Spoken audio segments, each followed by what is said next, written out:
বন্ধুরা, আমরা এখন গতিশক্তি সম্পর্কে আলোচনা করব। গতিশক্তিকে ইংরেজিতে বলা হয়ে থাকে কাইনেটিক এনার্জি। এখন জেনে নিই এই গতিশক্তি বলতে আমরা কি বুঝি। কোনো বস্তু বা কোনো গতিশীল বস্তু তার গতির কারণে কাজ করার যে সামর্থ্য বা শক্তি অর্জন করে তাকেই আমরা গতিশক্তি বলে থাকি। গতিশক্তি বা কাইনেটিক এনার্জিকে কে দ্বারা প্রকাশ করা হয়ে থাকে? অর্থাৎ কাইনেটিক এনার্জি আমরা তখনই বলছি যখন কোনো গতিশীল বস্তু তার গতির কারণে বা তার চলমানতার কারণে কাজ করার যে সামর্থ্য অর্জন করে তাকে গতিশক্তি বলা হয়ে থাকে। এখন এই গতিশক্তির ফলে আমরা কিভাবে পরিমাপ করতে পারি? আমরা আগেই বলেছি শক্তি পরিমাপ করা যায় তা হচ্ছে কি পরিমাণ কাজ সম্পন্ন করেছে সে দ্বারা। অর্থাৎ কোনো বস্তু তার গতির কারণে যে কাজটা সম্পাদন করতে সক্ষম হয়েছে সেটাই যদি আমরা হিসাব করি তাহলে সেখানে আমরা গতিশক্তি সম্পর্কে জানতে পারবো।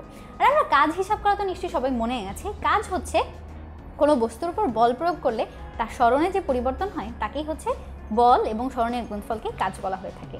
গতিশক্তি পরিমাপ করার সময় আরেকটা জিনিস বা গতিশক্তিকে আরও একটা সংজ্ঞা দিয়ে সংজ্ঞায়িত করা হয়ে থাকে, তা হচ্ছে কোনো বস্তুর বেগ পরিবর্তনের গতিশক্তির ফলে কোনো বস্তুর বেগের পরিবর্তন হয়। অর্থাৎ কোনো বস্তু যদি স্থির অবস্থায় থাকে, স্থির অবস্থা থেকে তাকে অর্থাৎ তার বেগ যদি প্রথমে শূন্য থাকে তা থেকে একটা নির্দিষ্ট বেগ দিতে যে শক্তির প্রয়োজন হয় তাকেই হচ্ছে গতিশক্তি বলা হয়ে থাকে। তাহলে আমরা এভাবে বলতে পারি কাজ হচ্ছে এফ ডিএক্স, যেখানে ভি হচ্ছে শূন্য থেকে ভি বেগ দিতে যে পরিমাণ কাজ করতে হয়েছে সেটাই হচ্ছে তার গতিশক্তির পরিমাপ। নিউটনের দ্বিতীয় সূত্র থেকে তোমরা নিশ্চয়ই বা নিউটনের সূত্র থেকে তোমাদের নিশ্চয়ই ত্বরণ সম্পর্কে ধারণা আছে। কোনো বস্তুর বেগ পরিবর্তনের হারকেই হচ্ছে আমরা ত্বরণ বলে থাকি। ত্বরণকে এ দিয়ে প্রকাশ করা হয়। সুতরাং কোনো বস্তুর বেগ পরিবর্তনের হার সময়ের সাথে তার বেগের যে পরিবর্তন হচ্ছে তাকেই হচ্ছে ত্বরণ বলা হয়ে থাকে। আবার বেগের একটা সংজ্ঞা দেওয়া হয়েছিল, সেটা বলা হয়েছিল কোনো বস্তুর স্মরণের হার, অর্থাৎ কোনো বস্তুর অবস্থান পরিবর্তনের যে হার আছে তাকে হচ্ছে বেগ বলা হয়ে থাকে। তাহলে আমরা এটাকে একটু সাজিয়ে গুছিয়ে এভাবে লিখতে পারি যে dx বাই dt।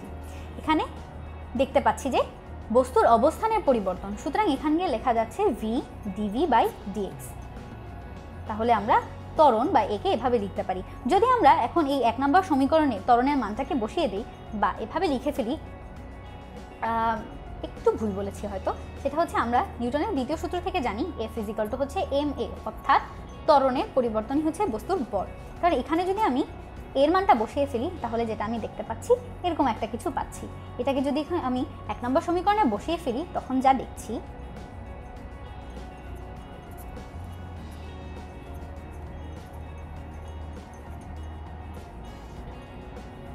শূন্য থেকে v পর্যন্ত, অর্থাৎ বেগের এখানে পরিবর্তনের একটা সমীকরণের মধ্যে আমি বেগ দিয়ে একটা অংশ পেয়ে যাচ্ছি। এখন আমি যদি শূন্য বেগ থেকে ভি বেগ পর্যন্ত অর্জন করতে কি পরিমাণ কাজ হয়েছে এটা মাপতে পারি তাহলে আমি কাইনেটিক এনার্জিটা পেয়ে যাব।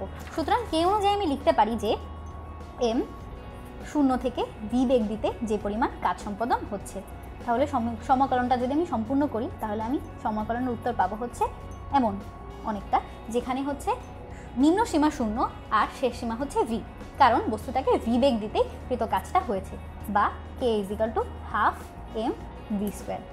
তাহলে ত্বরণ থেকে গতিশক্তি থেকে আমি দেখছি যে গতিশক্তি বস্তুর যে বেগ আছে তার বর্গের উপর নির্ভর করে।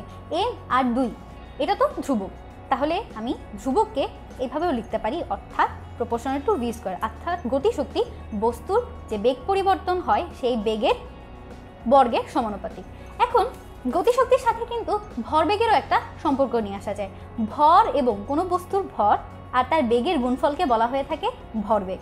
তাহলে আমি জানি যে গতিশক্তি সমান half into m V square. যদি উপরে আর নিচে এম দিয়ে আমি গুণ করি তাহলে কি পাচ্ছি? M square V square by M. এই এম ভিকে লেখা যায় হচ্ছে পি বা বস্তুর ভরবেগ, তাহলে P whole square by M. যদি এখন আমি পিকে নিয়ে আসি, P square equal to 2m by 2m into K, যদি বর্গমূল করি তাহলে পাচ্ছি হচ্ছে বর্গমূল 2m বাই কে। তাহলে দেখা যাচ্ছে যে বস্তুর গতিশক্তির সাথে ভরবেগেরও একটা সম্পর্ক রয়েছে। বস্তুর গতিশক্তি হচ্ছে তার ভরবেগের সাথে একটা বর্গের সম্পর্ক রয়েছে।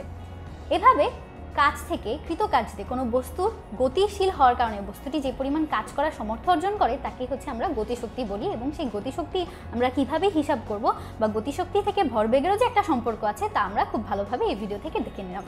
আজকে এখানেই শেষ করি।